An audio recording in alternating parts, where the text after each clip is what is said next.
School might be beneficial for some aspects of life, like social connections, but in terms of financial literacy and setting you up with base level skill sets for you to succeed, it does absolutely nothing. I'm making this video for you to understand the deficits of the school system and for you to identify those and learn those skill sets outside of the school system. Now, if you don't know who I am and this is the first time on my channel, my name is Luke Lintz. I'm the CEO of a company called High Key Enterprises that I started up going into junior year of high school and is now an 8-figure PR firm, and we're based in Puerto Rico. Lesson number 1 that the school system missed out on is failure is good.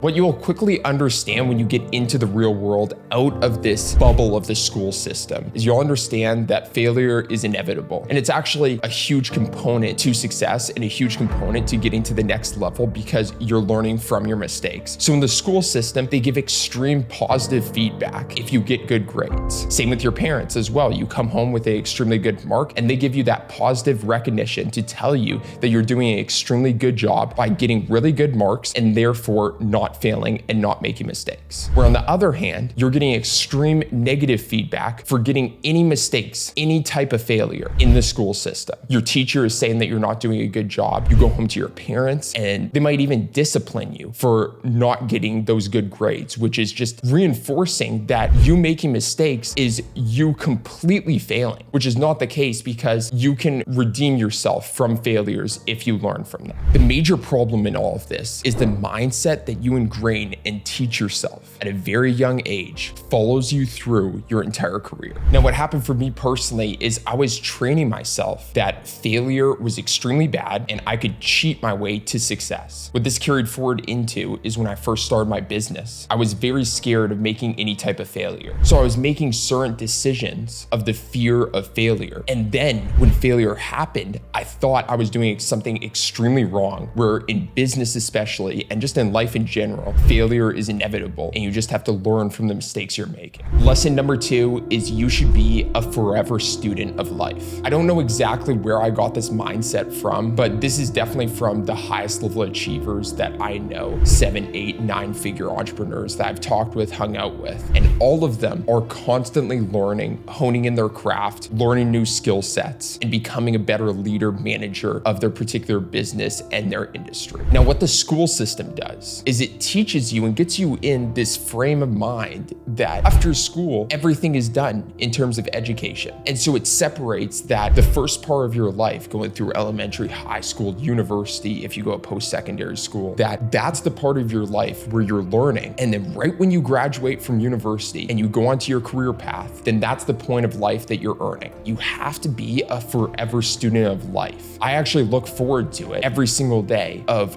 learning new skill sets and learning new things about my industry and about my business. It's actually what gets me going. I want to learn until the day I die. And in reality, our world is constantly changing. For example, in the past year, AI popped out of nowhere and is just going bananas, and there's going to be more millionaires made from AI than practically any other industry ever. And so in the real world, you have to be very adaptable and accepting of new knowledge, or else you're going to be left in the dust. Lesson number 3 that school missed out on teaching you is learning how to manage your time effectively. Now, I have to give school some credit because they did do some aspects right, where they had time slots specifically throughout the day for each subject matter, which kind of gets you into a framework of time blocking, where for specific periods of the day, you're working on specific tasks. But then outside of school, in terms of the subjects, and when you have homework, you're left with really no skill sets and understanding of how to create that same framework for yourself. And what really baffles me is that they have all of these different courses, learning about history, learning about calculus, pre-calculus, all of these hypothetical subject matters, yet they miss out on very basic and extremely useful skill sets in the real world, like time allocation, time blocking, how to manage your time effectively. So what I'm gonna do is I'm gonna quickly break down the most effective ways that I've learned time management skills and what you can do to implement into your life to immediately make yourself more effective and better with your time.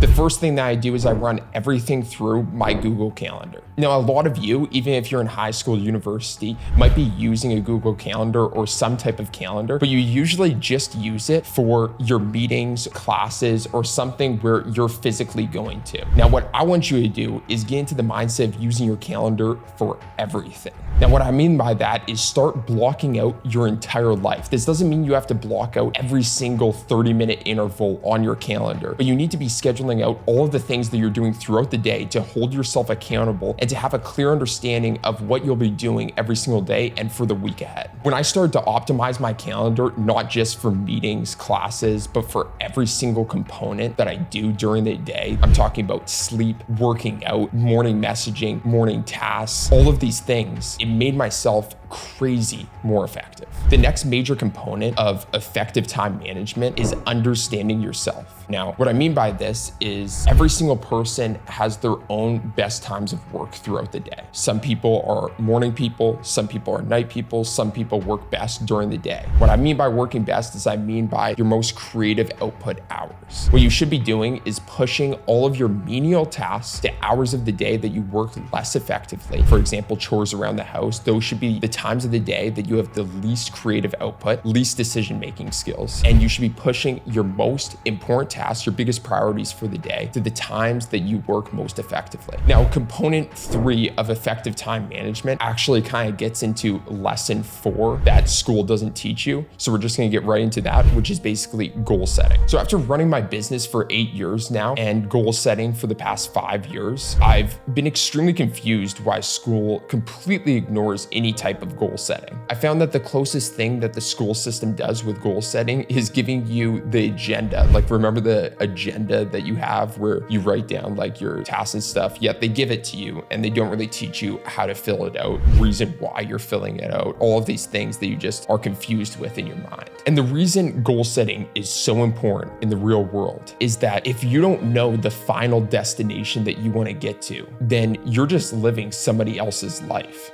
And you're not living the life that you actually truly desire and want to get to. Now, the reason that the school system just completely misses out on goal setting is it's not really needed in the school system for the school system, because your schedule in high school, university is already set out for you. So you already have your curriculum outlined for you. And so there's no goal setting really needed besides getting good grades and not making mistakes, which is the improper way of goal setting. But in the real world, and especially if you're running your own business, you're the one creating your own curriculum. So you need to be the one identifying what you're doing on a day-to-day, weekly, monthly, yearly basis to get to the goals that you want to achieve in life. So I've talked a lot about goal setting on my YouTube channel, and you can go back to other videos, especially my Road to a Billion series, which is basically pretty much all goal setting because I believe in it so heavily. Because if you don't have a clear direction in life, then you're just going in no man's land. It's like taking off on a plane. And if you're even 1 degree off on a plane and you're going across the world, you're going to land in a completely different destination. You're going to be landing in a different country. And that's only 1 degree off. What if you don't even know where you're going? Then you're just going to a random destination. And so the easiest way to put goal setting is start thinking and asking yourself questions far out into the future. 25 years from now, where are you going to be happiest in life? And then simply reverse engineering that on the actions and goals that you need to have in order to get there. So set your 25 broad goals under health, wealth, and happiness, and then reverse engineer that in terms of the goals that you need to have in order to achieve that over a long time horizon. And now this isn't an easy task, but just start asking yourself these questions after this YouTube video of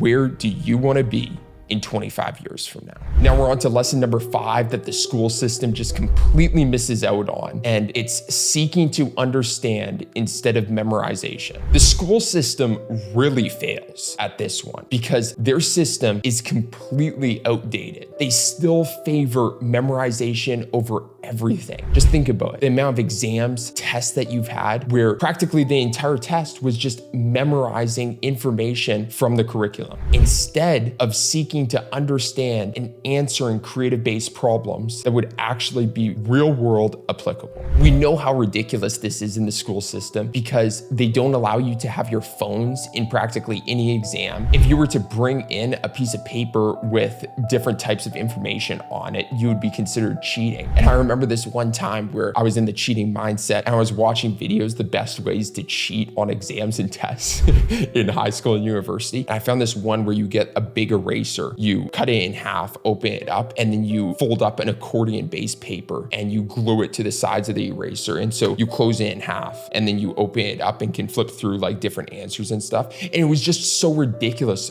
thinking back on that I was spending time and energy thinking about that instead of seeking to understand the material. And it's because the school system favoritizes you getting extremely good grades, and then their exams and tests for the most part are judged based off of you memorizing the material, just taking in all of this information over the course of 48 to 72 hours before an exam or test and just regurgitating it on a page and forgetting most of it afterwards. Memorization is so stupid in today's day and age because it's not needed anymore. We live in an informational-based world where information is unlimited and very easy to access. At your fingertips, you have your phone, your computer, where you don't need to go to the library anymore to access information. You can access any type of information. We have a calculator on your phone. We have AI now that can regurgitate answers way faster than you and pull information from the infinite database of the internet in 2.2 seconds. And so in the real world, you're never going to get paid anymore from the information that you memorize. You're going to get paid for the way that you can utilize the technology that is available to everybody around the world. So it's more so about what are the right questions you're asking to get the correct information that you're looking for. And now lesson number 6, this is actually probably the worst one, and it's taxes. The school system just completely blows by this, somehow thinks that calculus, pre-calculus, biology, chemistry, all of these things are more important than learning about the tax system of the world that we live in. You finish up with the entire school system. You graduate university after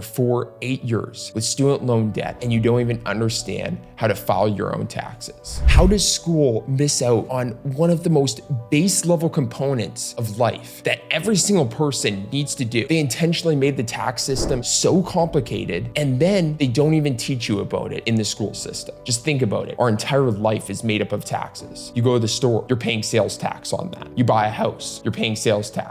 You rent, you're paying tax on that. You make money as an employee, as a contractor, you're paying taxes on the money that you're making. They fabricate our entire life into paying perpetual taxes and then don't even teach you about it or even the simple necessities of how to file your own taxes. And so I would highly suggest, if you take anything from this video, that if you don't understand taxes, how to file your own taxes, how to help minimize the amount of taxes that you're paying, it's a very valuable skill set that you can have for the rest of your life. And so I would start doing research on it immediately based off of where you are. Look at your country, go onto YouTube, and just start watching tax videos from certified CPAs about how to file taxes, and then get educated about ways that you can minimize your tax burden. So that wraps it up. This is the 6 lessons that school didn't teach you and is stopping you from becoming a millionaire. If you like this, make sure to like, comment down below, subscribe to the channel. I'll see you on the next one. Peace.